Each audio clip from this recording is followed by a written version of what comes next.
ध्यान घटई नर मूढ़ की संगति, ध्यान घटई चित्त को भर माए। गाइए। ज्ञान घटई नर मूढ़ की संगति, ध्यान घटई चित्त को भर माए। तेज घटई सब भोग की संगति, बुद्धि घटई बहु भोजन खाए। ज्यादा संसार के भोगों को भोगोगे, ज्यादा अपनी शक्ति छीण करोगे, तुम्हारा तेज खत्म हो जाएगा। न वाणी में तेज रहेगा, न मस्तक पर तेज रहेगा, और न तुम्हारे कर्मों में तेज रहेगा। तेजहीन हो जाओगे। और तेजहीन व्यक्ति सुख विहीन हो जाता है। तेजस्वी भी बनो, वाणी में ओज हो, मुखमंडल पर तेज हो, और कर्मों में भी तेज होना चाहिए। चमक, आप ऐसा कर्म करो जिसकी चमक बहुत दूर तक जाए। तेज घटई सब भोग की संगति, बुद्धि घटई बहु भोजन खाए। बुद्धि घटई बहु भोजन खाए। आज से संकल्प लो कि एक रोटी कम खाएंगे। अब एक रोटी कम खाएंगे, ये संकल्प तो ले लिया आपने, लेकिन अब कल से तुम मोटी रोटी बनाना शुरू करो तो संकल्प भी पूरा हो जाएगा और माल डबल हो जाएगा। कितने लोग गणित निकाल लेते हैं कि तुम चाहे जितनी चतुराई करो गुरुदेव, हमारी खोपड़ी से पार नहीं हो पाओगे। मोटी रोटी बनाती है। कम खाने से पेट खराब नहीं होता है। मांस, मछली, अंडा ना खाने से पेट में कब्जियत नहीं होती है, और हिंसा नहीं होती है। शाकाहारी भोजन करने से सात्विक विचार मन में ज्यादा आते हैं। सतोगुणी सात्विक भोजन।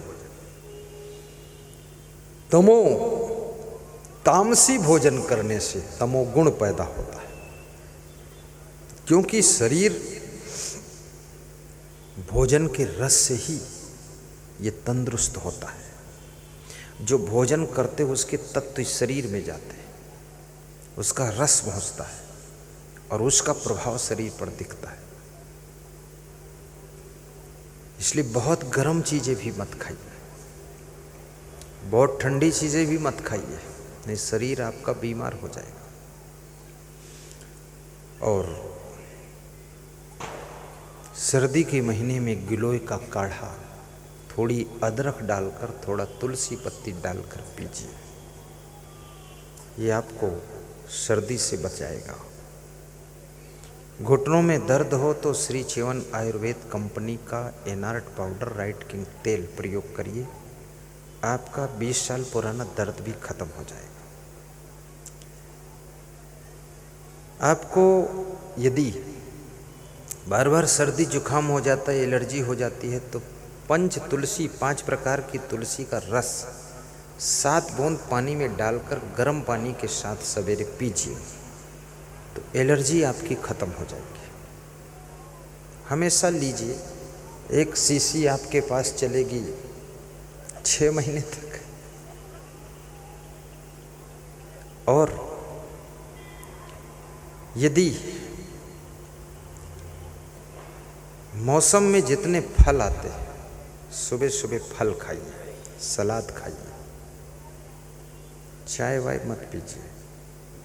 ज़्यादा इच्छा करे तो शाम को एक चाय ले लीजिए। शरबत भी मत पीजिए। फ्रिज का बहुत ठंडा पानी मत पियो, नॉर्मल पानी पियो, क्योंकि शरीर इतना ठंडा झेल नहीं पाएगा। ज़्यादा ठंडा पानी पहुंचता है तो आपकी जठराग्नि को बुझाता है, एसिडिटी पैदा करता है। हर समय गर्म पानी भी मत पियो।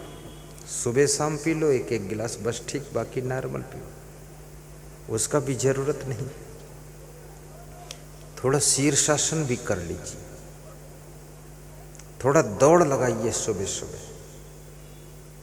दौड़ने से 43 फायदे, पैदल चलने से भी 43 फायदे।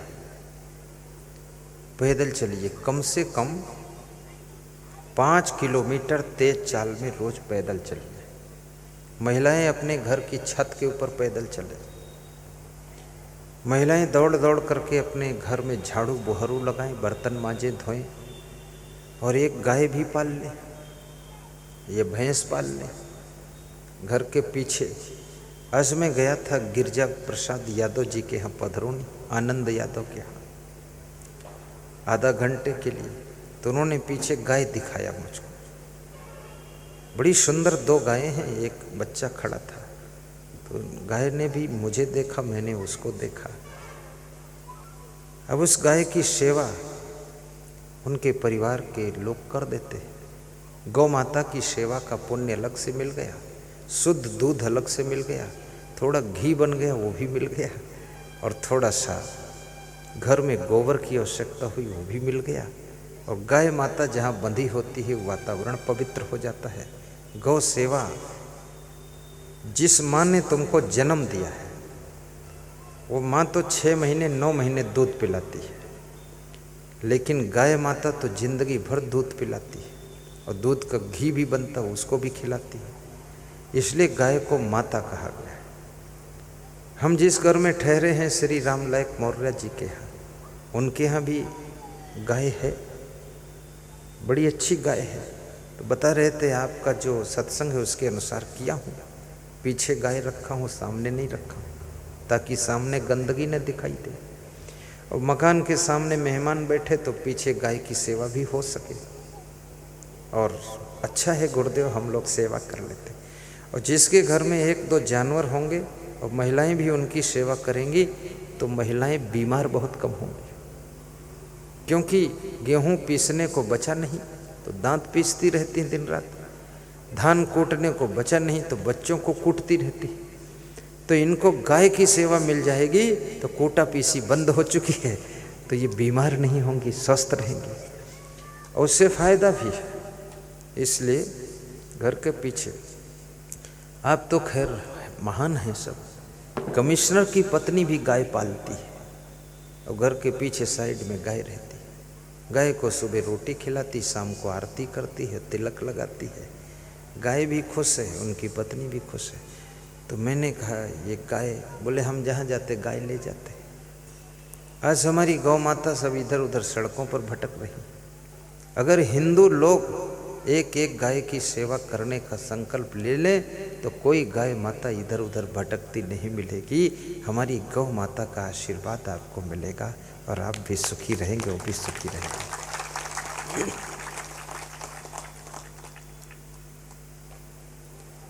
हिंदू कहते हैं कण कण में राम है, मुस्लिम कहते जर्रे जर्रे में खुदा है। कण कण में राम है तो बकरा मुर्गा मछली में क्या राम नहीं? अंडे में राम नहीं? वो तो बहुत बड़ा कण है। अंडा उबालोगे राम उबल जाएगा, अंडा मुंह में चबाओगे राम चबा जाएगा। ये क्या कर रहे हो राम के साथ तुम? बकरा काटोगे राम कट जाएगा, बकरे के मांस को कढ़ाई में तलोगे तो राम तो छौंक जाएगा। मुसलमान कहते जर्रे जर्रे में खुदा है, तो क्या गाय भैंसा खुदा से जुदा है? वो तो बहुत बड़ा जर्रा है, उसमें तो बड़ा खुदा है। और जब जर्रे जर्रे में खुदा मानते हो तो गाय को कैसे खाओगे, भैंसा को कैसे खाओगे? फिर तो दया करो, रहम करो। कहते हो रहम है जिसके दिल अंदर रहमान वहीं पर रहता है, तो ये बेरहमी यहाँ क्यों है? तो यहाँ रहमान कैसे रहेगा? यहाँ तो बेईमान रह रहा पहले से। हिंदू भी कहते हैं दया ही देवता है, तो दया तुम्हारे अंदर क्यों नहीं आती? ये मांस मछली अंडा पंडा सब क्यों खाते हो? फिर उल्टे नाम जपते हो रामा रामा हरे हरे, और मुर्गी अंडा घरे घरे। हाँ, फिर वो गांधी जी की चौपाई बोलते हैं रघुपति राघव राजा राम, पतित पावन सीताराम। तो पतित पावन सीताराम तो गाते नहीं, ये गाते हैं रघुपति राघव राजा राम। और शाम हुई तो 200 ग्राम दारू पी लिया और पता न पावे सीताराम। रघुपति राघव राजा राम, ईश्वर अल्लाह तेरे नाम। जब ईश्वर और अल्लाह उसी का नाम है तो अलग अलग मस्जिद और मंदिर और गिरजाघर ये सब लफड़ा बनाने क्या जरूरत है? और फिर ये भी कहते हो आत्मा में ही परमात्मा, तो फिर बाहर कौन है? बाहर कौन है? जब आत्मा में परमात्मा है तो बाहर कौन है फिर? ये जिसको तुम ढूंढ रहे हो, जिसके पीछे पड़े हुए, फिर क्या ढूंढने जाते हो वहां? अब कौन तर्क करे? जो तर्क करे तो झंझट हो जाए फालतू। लेकिन विवेक तो कीजिए, क्या ढूंढ रहे तुम? बन बन घट घट में समाया है, तेरे भीतर मेरे भीतर उसकी ही तो छाया है। क्या ढूंढ रहे बन बन? संजय गोयल। क्या ढूंढ रहे बन बन, ओहो, तेरे अंदर उसकी छाया है। गुरुदेव तुम्हारी बाड़ी में परमात्मा आज समाया है। गुरुदेव तुम्हारी बाड़ी में, क्या बात है। हम देख नहीं सकते उसको, पर उसकी ऐसी माया है।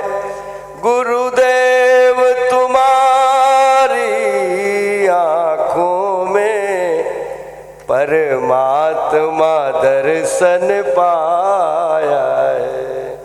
गुरुदेव तुम्हारी आँखों में परमात्मा दर्शन पाया है।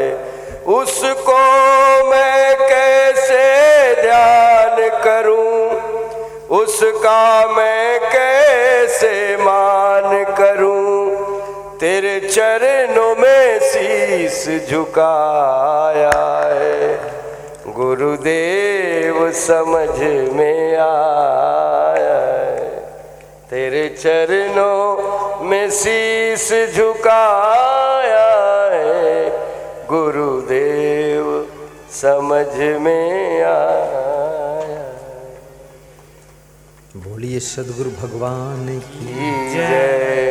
क्या ढूंढ रहे बन बन, घट घट में समाया है।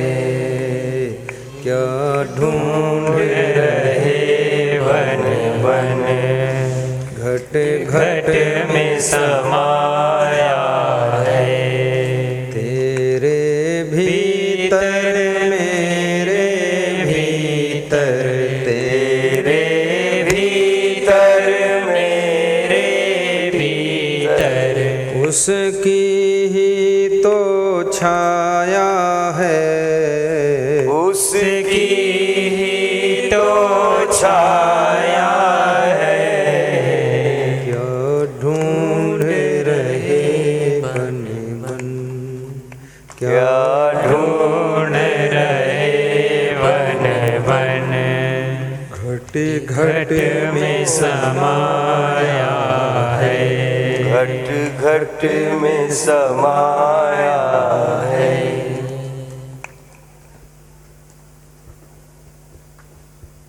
ज्यों तिल माही तेल है, चकमक माही आग। तेरा साईं तुझ में जाग सके तो जाग। जैसे तिल के अंदर तेल होता है, चकमक पत्थर के अंदर आग होती है, ऐसे तुम्हारे अंदर ही तुम्हारा साईं विराजमान है। लेकिन माया मोह की नींद से जब तुम जागोगे तभी उस साईं को पहचान सकोगे। पुष्पे गंधस्तिले तैलम काष्ठे बहिन्युपयोगृतम, इच्छो गुणम तथा देहे पश्चात मानम विवेकता। बड़ी मार्मिक बात चाणक्य कहते हैं, जैसे पुष्प के अंदर गंध होती है, तिल के अंदर तेल, लकड़ी के अंदर आग, गन्ने के अंदर गुड़, दूध के अंदर घी, ऐसे तुम्हारी देह के अंदर ही आत्मा रूपी परमात्मा रहता है, लेकिन वो साधना की क्रिया के द्वारा ही आपको अनुभूत होता है, ऐसे उसका अनुभव नहीं कर सकते। आज एक सज्जन ने मेरे पास प्रश्न पूछा है कि जीव अमर अविनाशी है, तो किसी को मारने से जीव हिंसा फिर कैसे हुई? क्योंकि जीव अमर है, मरता ही नहीं। उसने बड़ा अच्छा तर्क दिया है। फिर ये भी कहा है उसने कि तो शास्त्रों में क्यों लिखा गया कि जीव हिंसा पाप है? क्योंकि जीव मरता ही नहीं तो पाप कैसे होगा? जीव नहीं मरता है, लेकिन जीवन खत्म हो जाता है। याद रखना, जीव और शरीर का संबंध वियोग हो जाता है। जीव और शरीर के संबंध से जो जीवन चल रहा था वो जीवन नष्ट हो जाता है, जीवन समाप्त हो जाता है, उसी को मृत्यु कहा जाता है। और याद रखना, इस मृत्यु में आप सहयोगी बन गए। आपने जीव और शरीर के संबंध को अलग अलग करने में मदद किया है, इसलिए इसका पाप आपको लगेगा। जीवों पर दया करो, करुणावान बनो, परस्पर प्रेम से भी रहो। भोजन कम कीजिए, प्रसन्न रहने का अभ्यास कीजिए, गुरुदेव का ध्यान कीजिए और गुरुमंत्र भी लीजिए। इस कार्यक्रम के महान भक्त श्री राम लायक मौर्य जी, श्रीमती मंजू देवी मौर्य, उनकी महान श्रद्धा है। आज वे गुरुमंत्र लेकर इतना बड़ा कार्यक्रम सोनभद्र जिले में सोन पैलेस में हजारों लोगों को एकत्र करके सत्संग का लाभ दिलाया है।